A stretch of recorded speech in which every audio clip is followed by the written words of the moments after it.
Bismillahirrahmanirrahim. Assalamualaikum warahmatullahi wabarakatuh. Thank you buat teman-teman semua yang masih support channel ini. Jangan lupa like, comment, share, subscribe, dan klik tombol loncengnya biar gak ketinggalan video terbaru lainnya. Ingat, subscribe itu gratis. Oke teman-teman semua, kali ini kita akan melanjutkan ya bedah FR P3K Perawat di tahun 2021 untuk persiapan P3K di tahun 2022. Nah, kali ini kita sudah masuk di part kelima ya teman-teman. Yaitu kita akan bahas tentang promosi kesehatan. Ini juga salah satu yang muncul di FR kemarin. Nah, oke, kita sajikan dalam bentuk seperti TW ya teman-teman. Nah, kalau kita lihat teman-teman, itu di modul bahan ajar cetak keperawatan ya, ini terbitan dari Kemenkes, bahwa ada pergeseran istilah dari mungkin yang kita tahu itu bahasanya itu bahasa pendidikan kesehatan. Nah, kalau di buku bahan ajar ya, di modul bahan ajar cetak keperawatan itu bahasa yang digunakan adalah promosi kesehatan. Nah, ini mungkin pergeseran istilahnya itu dari pendidikan kesehatan, perilaku kesehatan saat ini menjadi promosi kesehatan. Itu mungkin kita juga sering mendengarnya itu penyuluhan kesehatan ya. Oke. Kenapa bahasanya promosi kesehatan? Kita lihat, promosi kesehatan adalah upaya memperbaiki status kesehatan masyarakat dengan cara sukarela dan memaksa. Ya, seperti dari manusianya, organisasinya, kemudian masyarakat dan juga lingkungan. Nah, sukarelanya itu upaya untuk melahirkan atau mengubah perilaku.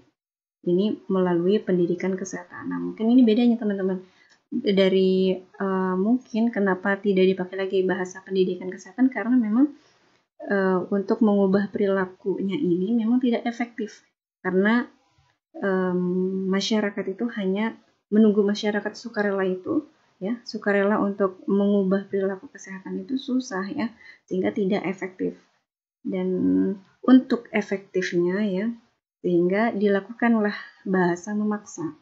Memaksanya itu dalam arti dibentuklah peraturan ya, peraturan-peraturan mengenai upaya untuk meningkatkan derajat kesehatan, sehingga bahasa yang digunakan adalah saat ini bahasanya promosi kesehatan, teman-teman. Nah teman-teman, ini kita tahu bahwa promosi kesehatan ini tujuannya untuk apa sih? Jadi ketika kita memberikan promosi kesehatan, intinya dari masyarakat yang tidak tahu menjadi tahu, dari masyarakat yang tidak mau menjadi mau, ya tidak mau menjadi mau, kemudian dari masyarakat yang tidak mampu menjadi mampu melaksanakan perilaku hidup ya hidup bersih dan juga sehat. Nah tentunya ini juga didukung dengan sarana apa aja? Ada peraturan perundang-undangan, ada juga pelayanan kesehatan, ada juga sarana atau sumber daya lainnya. Nah, ini nantinya akan mendukung ya, terlaksananya promosi kesehatan yang sesuai dengan keinginan Kemenkes, misalkan saja meningkatkan derajat kesehatan. Oke teman-teman, nah ini promosi kesehatan berdasarkan aspek pelayanan. Ini mungkin sudah familiar ya di telinga kita, misalkan saja ada promotif. Upaya promotif ini adalah ya, sasarannya yaitu pada orang sehat, kemudian preventif, sasarannya sehat, orang sehat dan juga risiko tinggi ya, misalkan saja ibu-ibu hamil gitu ya. Kemudian ada kuratif, ini sasarannya orang yang sakit ya. Kemudian ada juga upaya rehabilitatif, ini sasarannya bagi pasien yang baru sembuh, ini untuk mencegah kecacatan mukanya. Oke, selanjutnya yaitu, nah ini siapa sih yang butuh promosi kesehatan dari kita? Nah, ini siapa saja? Yaitu mereka yang kurang terpapar informasi. Kemudian bisa juga yang mereka salah tafsir terhadap pengertian dari kesehatan. Kemudian ada terbatasnya pengetahuan. Ya, ini mungkin penyebabnya dari berbagai macam ya. Kemudian mereka yang tidak tertarik akan kesehatan, mereka yang tidak familiar dengan upaya kesehatan. Nah, biasanya akan kita tegakkan diagnosa keperawatan itu kalau tidak kurang pengetahuan ya resiko tinggi. Ini terkait masalah kesehatan ya. Oke. Nah, ini yang sering ya, atau mungkin bisa muncul di soal, yaitu metode dan juga tujuan penggunaannya. Meliputi apa? Misalkan saja nih, tujuannya untuk meningkatkan kesadaran akan kesehatan. Nah, kita gunakan metode apa? Yaitu ceramah, kerja kelompok, media massa, seminar, ataupun kampanye. Kemudian kalau kita tujuannya itu untuk menambah pengetahuan pada masyarakat misalkan, itu kita gunakan metode one-to-many teaching, misalkan mengajar per seorang atau privat, kemudian ada seminar, media massa, kampanye, bisa juga dengan group teaching. Kemudian kalau kita tujuannya untuk self-empowering, meningkatkan kemampuan diri, bisa menggunakan metode training, simulasi, metode pemecah masalah, peer teaching methodenya ini bisa digunakan. Kemudian kalau kita tujuan dari Promkes itu untuk mengubah kebiasaan atau gaya hidup, maka kita bisa gunakan metode kerja kelompok. Kemudian ada latihan keterampilan, gaya hidup yang seperti apa.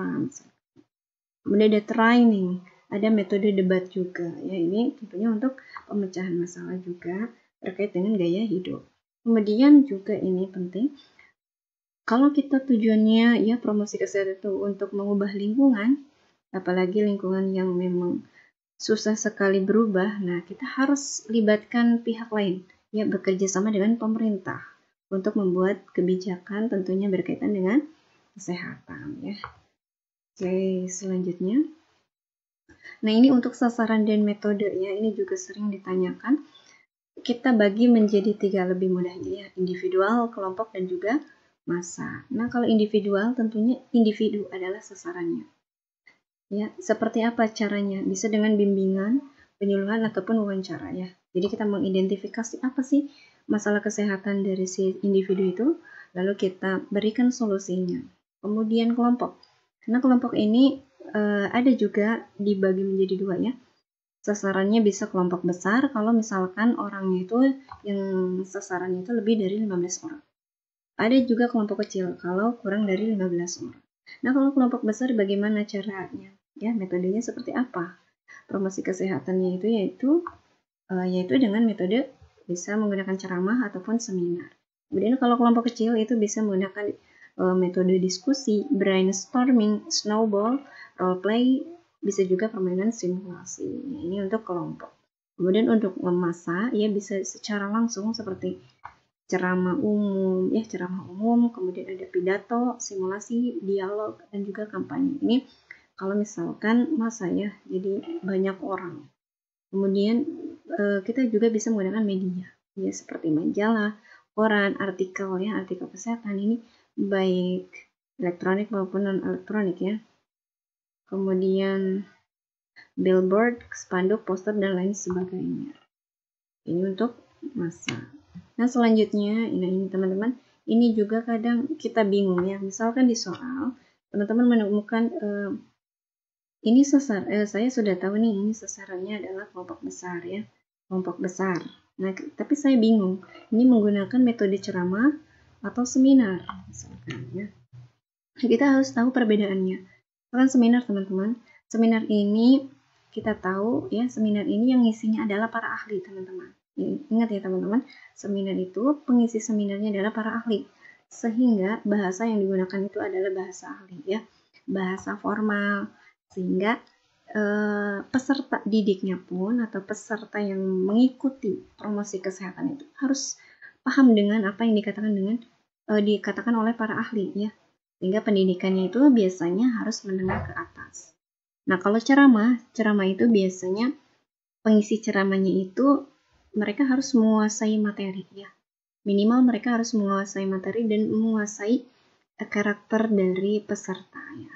Karena pesertanya itu pendidikannya itu boleh rendah, boleh tinggi. Jadi itu teman-teman ya perbedaannya. Jadi teman-teman harus bisa membedakan antara metode seminar dan juga ceramah. Oke. Nah, ini media ya atau alat peraga. Media atau alat peraga kita bagi menjadi 3, yaitu media cetak, elektronik, dan juga di luar ruangan. Media cetak ini teman-teman bisa lihat ya. Ini contohnya. Oke, kemudian media elektronik juga ini contohnya ya. Nah, ini yang kita saat ini kita pakai ya, YouTube. Ini juga bisa menggunakan sebagai bahan atau media untuk promosi kesehatan, YouTube, IG, Telegram, Twitter, WA, SMS, dan lain sebagainya. Kemudian di luar ruangan ini teman-teman juga silakan baca. Nah, ini ya selanjutnya yang harus diperhatikan oleh teman-teman semua ini sebelum memilih media ataupun metode apa yang digunakan dalam memberikan promosi kesehatan. Yang pertama itu yaitu sasaran ya, individu atau kelompok. Kemudian ada kelompok umur.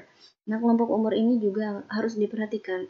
Apakah sasaran itu masuk dalam kelompok anak, misalkan ya, anak sekolah kah? Kemudian ada juga misalkan remaja atau dewasa ataupun lansia. Ini juga harus teman-teman perhatikan. Kemudian ada tingkat pendidikan. Ini tingkat pendidikan juga berpengaruh ya kepada media yang akan digunakan. Ya, tingkat pendidikan rendah ataupun tinggi. Kemudian ada pekerjaan.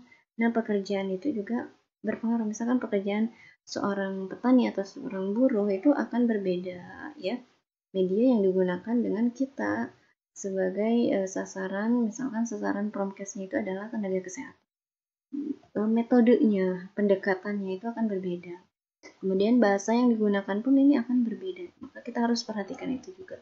Kemudian adat istiadat dan kebiasaan. Nah, kebiasaan atau prinsip ya, prinsip kehidupan sehari-hari ini juga kita harus perhatikan ya. Dan juga mungkin kita harus libatkan tokoh masyarakat di daerah tersebut ya. Kemudian minat dan perhatian. Ini juga teman-teman harus kaji sebelum menentukan media ataupun metode apa yang digunakan untuk promkes. Kemudian pengetahuan dan pengalaman ya, sasaran tentang pesan yang akan diterima. Ini juga harus kita gali sebelum memberikan promosi kesehatan ya. Oke, nah ini alur menjawab soal. Nah, misalkan teman-teman nanti di soal P3K itu menemukan tentang bahasan promkes, maka teman-teman itu kajilah seperti ini. Di soal itu ada masalah kesehatan apa? Nah, kalau misalnya kita udah tahu kesehatan apa masalahnya, kenapa bisa terjadi? Kemudian sebenarnya apa yang mereka butuhkan? Nah, jawabannya atau solusinya adalah berikan yang mereka butuhkan. Ini tentunya dengan media maupun metode promkes yang tepat. Nah, itu teman-teman ya. Semoga alur ini bisa membuat teman-teman memudahkan teman-teman nanti ya dalam menjawab soal tentang promosi kesehatan. Oke teman-teman semua, di part kelima kita sudah dulu ya. Nanti akan kita lanjutkan di part ke-6. Semangat terus teman-teman. Assalamualaikum warahmatullahi wabarakatuh.